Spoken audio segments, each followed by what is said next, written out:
Hello mga mari, ito po ay i-review ko po sa inyo itong Roman pressure cooker na dumating to sa akin ilang buwan na ang nakakaraan.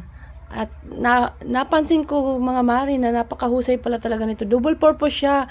Kasi pwede mo siyang gawing pressure cooker, pwede ring hindi. Ang gagawin mo lang dito, tatanggalin mo itong tinatanggal ko na yan. Tapos, yun, pag tinanggal mo siya, hindi siya pressure cooker. Pag nilagay mo siya, magiging pressure cooker siya. So, madali siyang magpalambot ng karne. So, pwede rin hindi, gagamitin mo siya, double purpose, na, ayan o, ginagawa ko, nagsangag ako ng kanin. Ayan, tinanggal ko lang yung nakalagay sa ibabaw. Kaya, guys, maganda siya. Thank you guys for watching. Bye. Please like and subscribe mga mari. Bye. Tipid siya sa kuryente.